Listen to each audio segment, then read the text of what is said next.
peeps, easy, isn't it? Happy New Year to everybody. What am I doing this morning? Well, I am going to be attempting to fit some heated grips. Yes, I've turned into a big Jesse. Almost have some heated grips. These are them. Quite a good make apparently. I've done my homework, so they should be fine. How is the RS doing, I hear you cry? Well, I have one more video to do of the RS, which leads up to where it is now and where it's going to stay for a few more months, sadly. I've not been brilliant, but I'm better now. So I'm kind of big smile on my face, rearing to go. The bike at the RS is running, okay, so that's fine, but it's not running 100% the way I want it to run. It's a bit of a ticks over okay, and when you're up top revs, it's revving okay, but it's a bit of a flat spot, a bit of a hiccupy, sort of spluttery bit, and I'm not happy riding a bike like that. So that's that. So anyway, the bike, the Himalayan, is running because the bloody battery's flat. The last time I started the thing was probably 2 months ago, and it's on the original battery still. It just started then. I nipped up the garage to fill up with some petrol, and that was about it really. So it's been sat in the cover again. I've been using it. I'm back at work now, so that's brilliant. So I've been using the car because it's been so icy and snowy and stuff. Anyway, let's get on with the install of these handlebar grips. Yes, I know it's very noisy, but it's got to stay running for a bit, so I can't take the tank off to get the cabling from the handlebars down to the battery. The auxiliary fuse box that I put in there has come away a little bit. So what I'm going to do is try and get the handle grips off, start at the easy end, and I'm going to use, to get the handlebar grips off, an airline. I don't know if you guys have tried that before.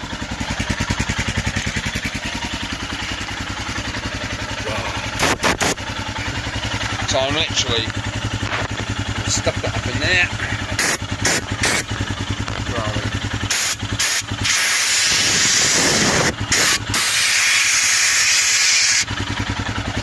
Rock solid before. Let's have a look at it now.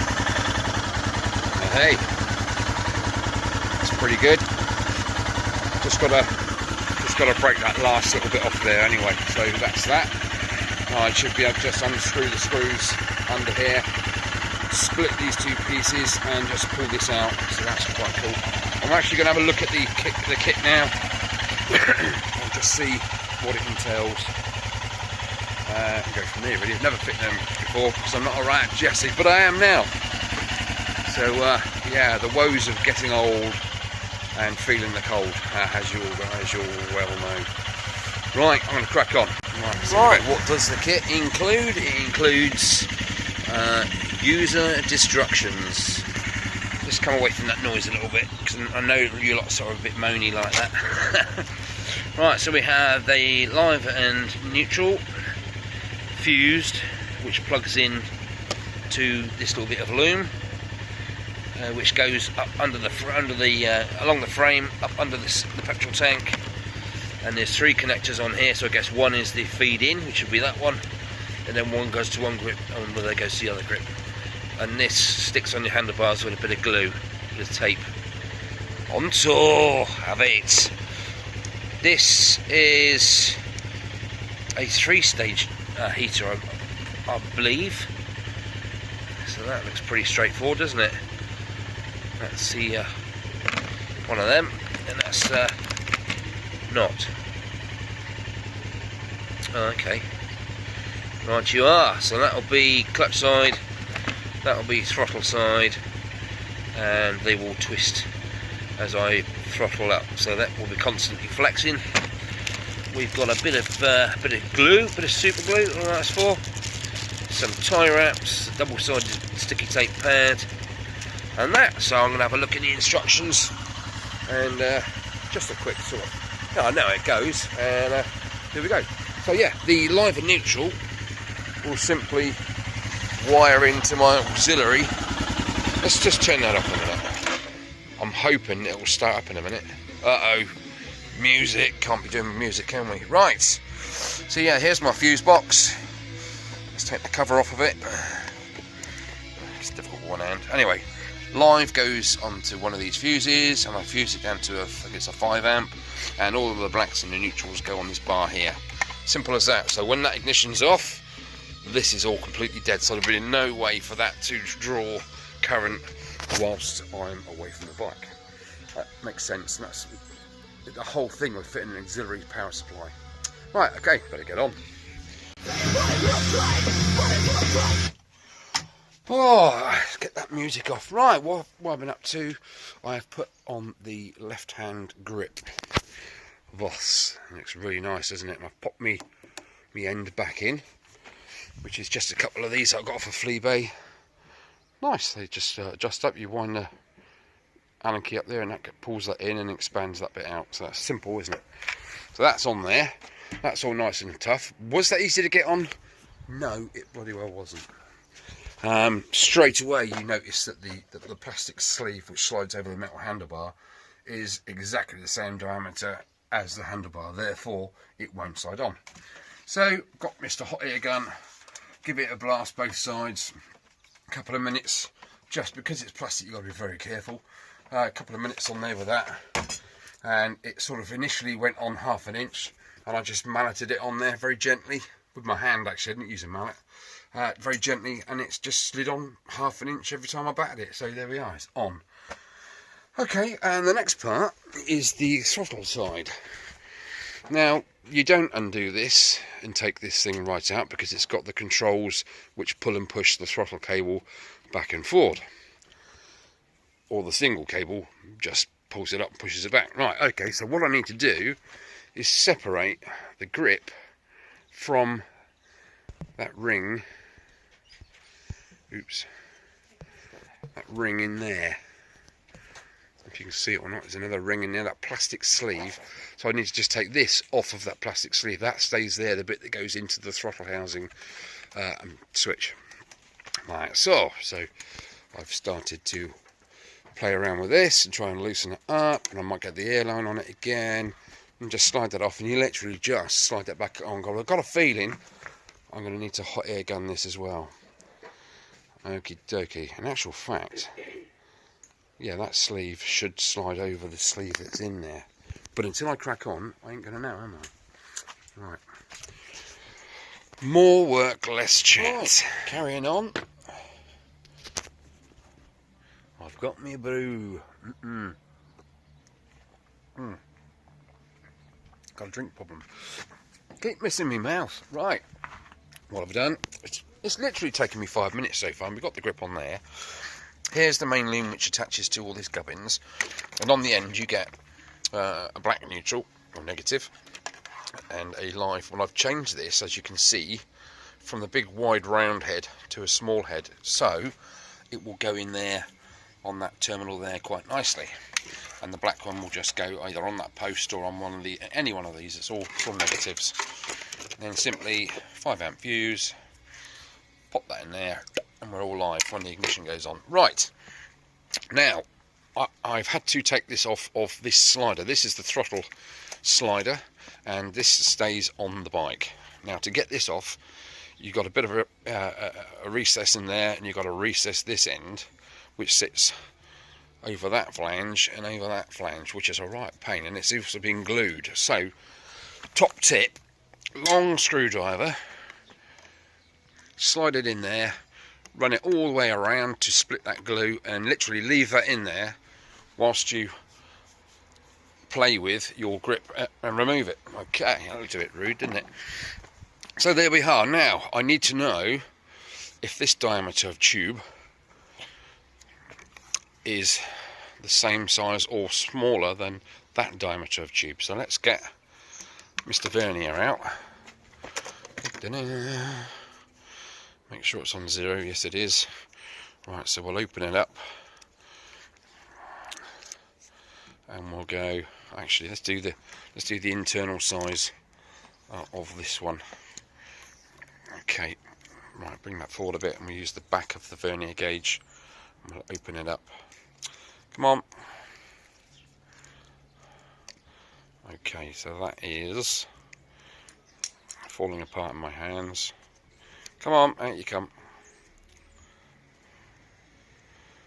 That is, whatever that is, 24.76, and we can transfer that onto the handlebar grip, thus, and yes it is, let's push that out to 25, so let's see if that goes in there. It does slide in there, I was wrong the first time, so that's fine.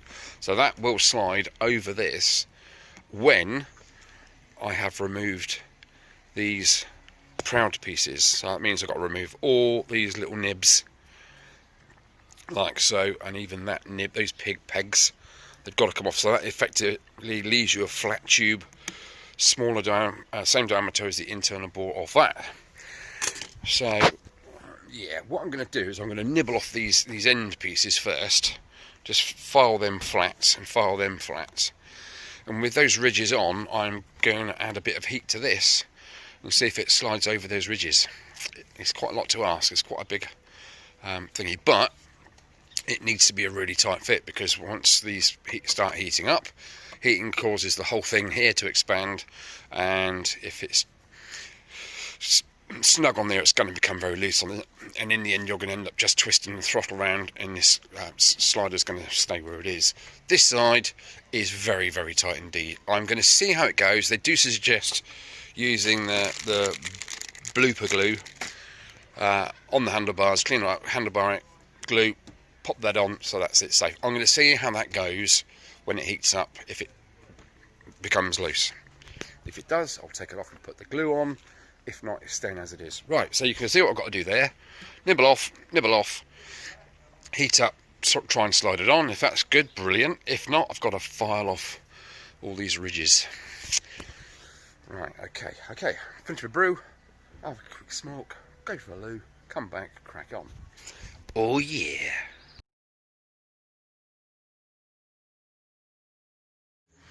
Right, I've just gotten rid of those bits and pieces with my little battery powered angle grinder. Great for cutting people's padlocks off their bikes and nicking, woodwork and other things.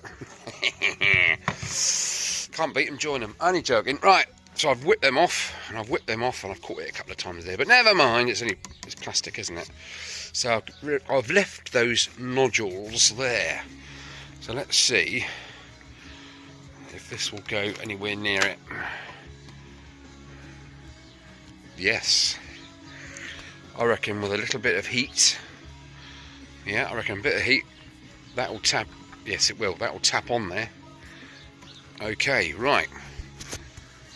From what seemed quite daunting to start with, although it's an easy concept, grip on, plug in, finish, it is a little bit of work involved, and if you haven't got the right tools, that would have taken ages to flipping sand that off of there. That was literally seconds. So I'm 10 minutes in, I'm going to give that a little bit of heat and pop that on. 2 secs. Right, I've added some heat, so let's pop that on there and see what happens. It's taken a bit more than I anticipated. I'm going to have to grind off. I'm not going to grind them all off. I'm sort of going to grind off every other one. Okay, so it's sort of equal pressure around the internal circumference of that. Okay, and I'm going to add some glue anyway because I've got it, and we'll go from there. Okay, so I've ground off every other one. So if you look at the end on, you've got a square. You've got 1, 2, 3, 4. Okay, let's pop this on quickly, see what happens. Yeah, that goes on okay. It's tight, but it's get offable. So I am going to glue that right. It's on there. That's not bad at all, is it? What I would have done in hindsight is I wouldn't have used blooper glue because it went off before I had a chance to get that in there. It's perfectly serviceable. And another thing I will say is when you put it on, don't put that there, because otherwise you're going to be having all sorts of cableage going up, fouling the brake cable. So have it there, so when you're up there, it's kind of out the way. Just cable tie that round there. Anyway, what I'm going to do is, when this heats up, I'm going to see if I can crack that seal and get it off again, because that is shite. I can't bang, you can't really bang on that because there's a heating element inside this rubber. So you don't want to be doing anything stressful to this piece here. Alright, so there we are. What a bodge. But it's on there. Just got to wire it up now and whack it up high and seeing if I can adjust that to slide in a bit further. What a chuffing idiot. Never mind, bloody super glue. Oh, runny nose weather. Right, well, good news. I've just wired it in temporarily. Literally there. Plugged it all in. And they are lovely. I mean, lovely and warm. I've whacked that up to full. And I twisted this grip and it just slid straight in. So that's good. Does it still move? No. That's there now, that's good, I'm happy with that, and that's on full blast, so cool. This one, does it move? No, it's absolutely rock solid, absolutely fantastic. So, all's well that ends well. Moral of the story there is, I probably should have filed off all 8 of those ridges on the throttle slider to get the result that I required. Then I can put the glue on, and that's that. But what I would suggest is if you can't get the handle on the slider in one hit, don't use super glue, use Evo stick or something like that. Wait for it to get a bit tacky and smack it on nicely. So there we go, all's well that ends well. That job took me probably an hour overall, but now I know what I'm doing with that. I could do that in 10 minutes flat. Here we are. Lessons learned. Right, so all I've got to do now is route the wiring. Oh, that's nice and warm. Oh, lovely. I am really pleased with that.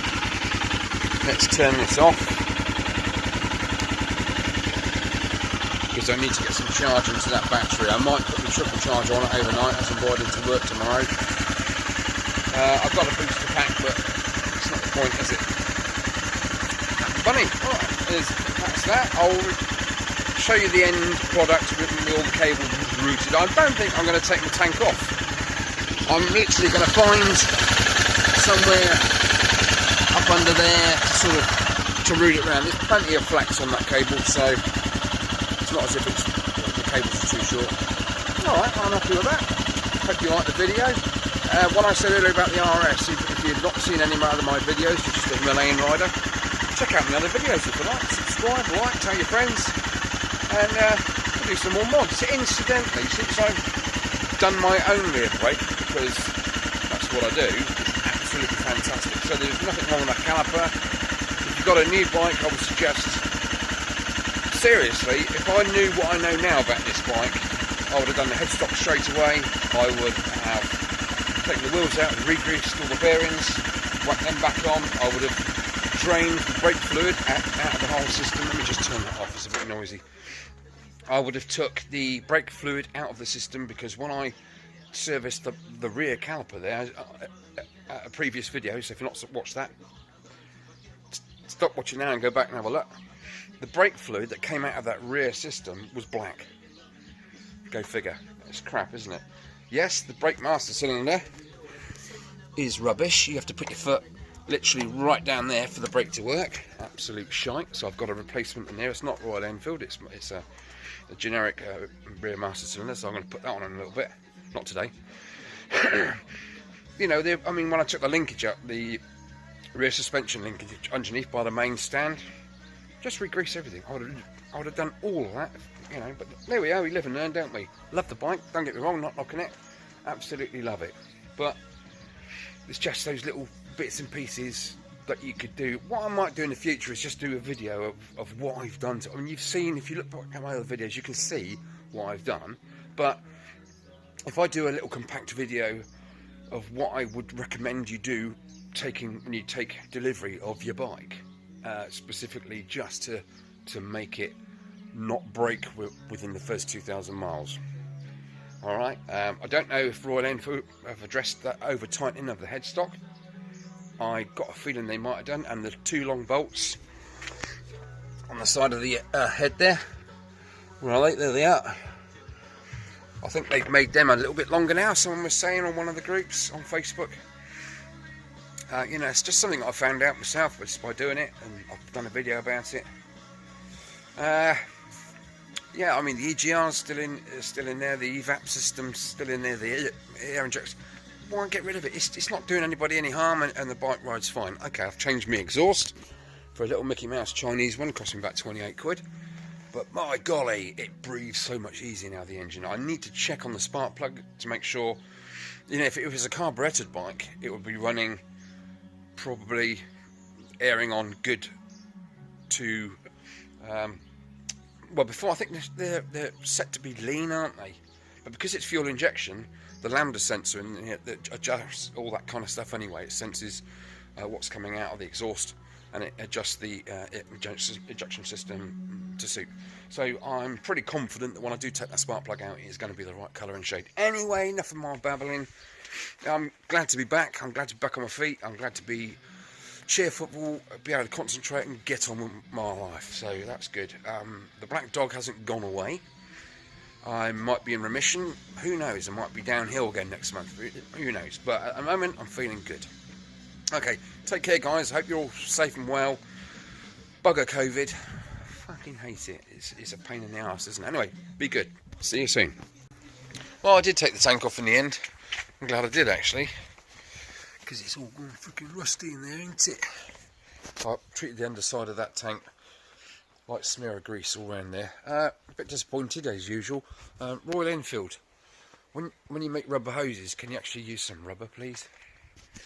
I found this piece on the floor ages ago, and I examined it, and yeah, the usual sort of stuff. Anyway, I took the tank off, undid that pipe from the for the evap.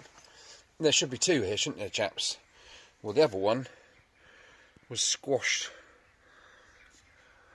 just like that. I mean, look at it. It's just shite. If you're going to put a pipe in, oh my god, look. What is the point? Just use rubber or something that lasts more than 5 minutes. Look, it's crap, isn't it? Anyway, I have routed this my box back in place, my fuse box. Get rid of that crap out of the way. There's the fuse now for the heater grips, and we got spotlights, and then we got the charging system and voltage meter all up there. There's the little fuses. I left them in line. I know they're fused here, but they're still there. So, but I've routed it quite nicely up the side there, and all the connections are all there, nice and tidy. I've gone over literally everything with some WD just to keep the rust at bay, because bits are flaking off everywhere. Right, I'm going to give these a bit of a squirt before I put them back in. I mean, tape? Use proper tape. Rah! Flipping rubbish, man. Yeah, when you take the fuel line off your tank, squeeze them two little pegs in, just have a rag there, because it will drip down. Okay, right, what else have I done? Yeah, I've literally left this control here, so when the tank's on, that will then sit on the tank. Thus, I'll show you in a bit when it's done. Okay, right. Bit more to finish, and then I'll do the finished product right in a bit.